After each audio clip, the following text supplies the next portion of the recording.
আপনার পছন্দের বেটটা মাছের জন্য কি পারফেক্ট ট্যাঙ্ক বানাতে চাচ্ছেন? আজকে আমি দেখাবো কিভাবে সাধারণ মাটি, কিছু প্ল্যান্ট আর একটু ক্রিয়েটিভিটি দিয়ে একটি অসাধারণ বেটটা সেটআপ করা যায়। শেষ পর্যন্ত দেখলে পুরো সেটআপটা দেখে আপনিও অবাক হয়ে যাবেন। চলুন দেখি শেষ পর্যন্ত এটা কেমন হয়। তো ভিউয়ার্স, আমরা আজকে অ্যাকচুয়ালি একটা বেডটা ট্যাঙ্ক সেটআপ করতে যাচ্ছি। তো বেডটা ট্যাঙ্ক যেটা সেটআপ করব তার জন্য আমরা একটা 8 কিউবের ট্যাঙ্ক বেছে নিছি। এটা একটা আইডিয়াল ট্যাঙ্ক, খুব সুন্দর পরিমাণে পানি ধরে বেডটার জন্য। তো ট্যাঙ্কটা স্কেপ করার জন্য আমরা কি দিয়ে আজকে স্কেপ করব সেই জিনিসটা আপনাদের সাথে একটু শেয়ার করি। ডেকোরেশন পার্ট হিসেবে আমরা এখানে বেছে নিয়েছি একটা বগউড। এটা কিন্তু কয়েকটা বগউড মিলে একটা বড় শেপে দেওয়া হয়েছে। এখানে আরেকটা বগউড ছিল, এটাকে আমি ছোট করে বগউড শেপে দিছি। দেখেন অ্যাকচুয়ালি বগউডটা দেখতে ঠিক এরকম লাগবে। আর কি জিনিস আমরা অ্যাড করব, এইখানে দেখতেছেন এটা উইপিং মস। এই মসটা আপনারা আমার অনেক ভিডিওতেই দেখছেন। এই ট্যাঙ্কই হয়েছিল, এটা অফিসের একটা ট্যাঙ্ক। এটাই আমি সুন্দর করে এখানে র্যাপ করব সুতা দ্বারা। সেই ভিডিওর অংশটুকু আমি আপনাদের দেখাবো যে কিভাবে আমি এটা র্যাপ করতেছি। অনেকে সুপার গ্লু ব্যবহার করে, বাট আমি সুপার গ্লুটা প্রেফার করি না। যদি জেল টাইপ হয় তাহলে ঠিক আছে, বাট যদি লিকুইড ফর্মের সুপার গ্লু হয় ফেভিকলের, ওইসব ইউজ করেন না। এটাতে পুড়ে যাবে, মানে প্ল্যান্টগুলো নষ্ট হয়ে যায়, আমি দিয়ে দেখছি। আর এখানে আমি যেই সকল প্ল্যান্ট ইউজ করব সেটা হচ্ছে, দেখেন এখানে আছে মিক্রা, খুব সুন্দর কার্পেটিং প্ল্যান্ট, প্লাস এখানে জঙ্গল ভেল আছে, এগুলো আমার ছাদে থেকে কালেক্ট করা। তো জঙ্গল প্ল্যান্টগুলো অ্যাকচুয়ালি আমি ব্যাকগ্রাউন্ড প্ল্যান্ট হিসেবে ইউজ করব। প্লাস এখানে আছে একটা ইমার্স ডিফর্মিস। তো এটা কিন্তু অ্যাকচুয়ালি পানির উপরে হওয়া, দ্যাটস ওয়াই এটার পাতাগুলো অন্যরকম লাগতেছে। তো ট্যাঙ্কে দেওয়ার পরে একসময় পাতাগুলো ঝরে যাবে এবং নতুন পাতা তৈরি হবে। এটা কিন্তু ধান ক্ষেত থেকে কালেক্ট করা একদম ফ্রেশ মাটি এবং one Cannes of aqua soil. আপনারা কি বলেন, অ্যাকোয়া সয়েলের মতন হয় নাই? এটা কিন্তু নিজের হাত থেকে তৈরি করা, প্লাস এটার ভিতরে কিন্তু ফার্টিলাইজার দেওয়া। তো আপনারা এখন আমাকে জিজ্ঞেস করতে পারেন, ভাই এটাতে কি ধরনের ফার্টিলাইজার দিচ্ছেন? আমি কিন্তু অলরেডি বাসা থেকে প্রসেস করছি এই ফার্টিলাইজারটা। এটার ভিতরে এনপিকে দেওয়া আছে, অজমোকট দেওয়া আছে, as well as lily tap দেওয়া আছে। এটা গার্ডেন সয়েলকে এনাফ নিউট্রিয়েন্ট দেওয়ার জন্য সাহায্য করে। প্লাস আমার যে প্ল্যান্টগুলো আছে এটির গ্রোথও খুব ভালো হবে। এই সয়েলটাকে কাভার করার জন্য আমি সিলেট স্যান্ড নিয়েছি। আগে যে সিলেট স্যান্ডগুলো ছিল সেই স্যান্ডগুলোই আমি ব্যবহার করব। তো আর কথা না বাড়াই, সরাসরি স্কেপিংয়ে চলে যাই। দেখি কিভাবে স্কেপ করি। প্ল্যানটা হচ্ছে, এটা হচ্ছে ফন্ট। আমরা আগে ফন্টটা চুজ করে নিব যে ট্যাঙ্কের কোন গ্লাসটা কোন সাইডটা খুব ভালো ভিউইং অ্যাঙ্গেল ভালো পাচ্ছি, এই সাইডটা চুজ করে দেন আমি কি করব, এই সাইডটাকে আমি স্লপ করব। মানে বালুটা দিব আমি এইভাবে, দেখেন এইভাবে। যার ফলে কি হবে, আমার ব্যাকগ্রাউন্ড প্ল্যান্টগুলো যাতে ভেসে ওঠে এবং ও এনাফ রুট পায়। সামনের দিকে শুধু আমি কার্পেটিং প্ল্যান দিব, কোনো ফোরগ্রাউন্ড প্ল্যানগুলো থাকবে না যেগুলো রুট অনেক বেশি টানবে।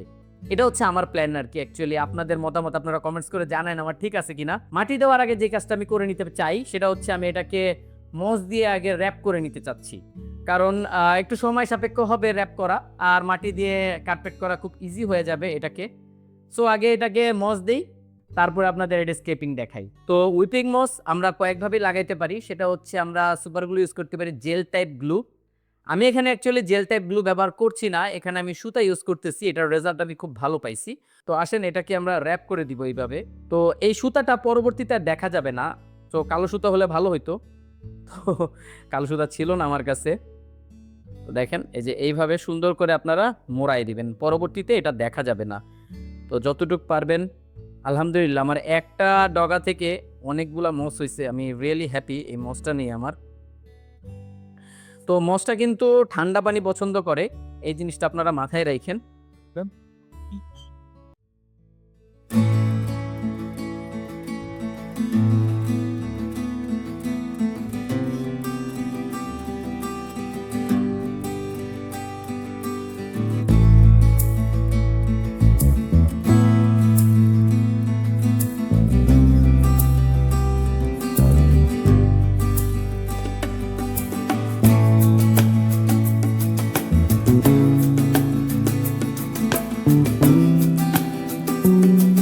তো ভিউয়ার্স, এই দেখেন আমাদের কিন্তু অলরেডি মস দিয়ে এটাকে র্যাপ করা হয়ে গেছে।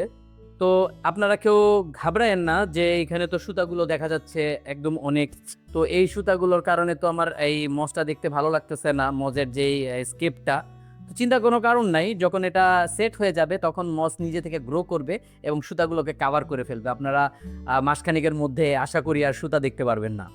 তো আসেন এবার ট্যাঙ্কে আমরা স্যান্ড দেই, যে গার্ডেন সয়েল, যেটা আমরা অলরেডি ফার্টিলাইজার দিয়ে প্রসেস করছি। তো আর কথা না বাড়াই, তো এইখানে যেহেতু ফ্রন্ট এটা আমরা চুজ করছি, আমরা ব্যাক সাইডটাতে একটু বাড়াই দিই। মাটি শুকনো বেটার, বাট মাটিকে কখনো ভিজাইয়া দিবেন না, হ্যাঁ, সেক্ষেত্রে আপনাদের হ্যান্ডেল করতে অসুবিধা হবে। সো মাটিগুলো কেমন হয়েছে কমেন্টস করে জানেন।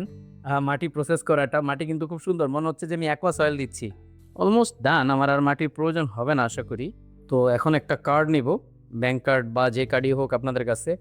আমাদের কাছে তো আর ওই নাই স্কেপার যেটা দিয়ে আমরা সমান করতে পারি, সো কার্ডই ব্যবহার করব।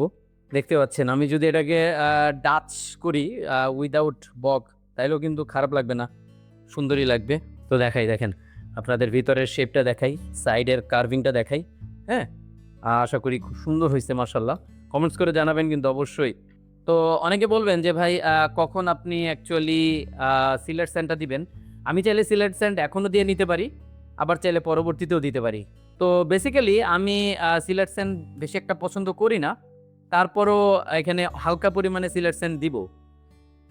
ভিজা স্যান্ড শুকনো হলে খুব ভালো হতো আমাদের দেওয়াটা, তারপরও ভিজা স্যান্ড একটু পাতলা করেই বিছাই দিই, জাস্ট নামমাত্র দিব, কারণ নাহলে মাটিটা একটু ঘোলা হয়ে যাবে। তো আপনারা অনেকে জিজ্ঞেস করেন ভাই সিলেট স্যান্ডটা কেমন দিতে হয়, কতটুকু কী দিতে হয়, এটা ডিপেন্ড করে জাস্ট ক্যাপিং। এটা জাস্ট ক্যাপিং করে দিচ্ছি আমি সারফেসটাকে, যাতে না দেখা যায় ওই মাটিটা।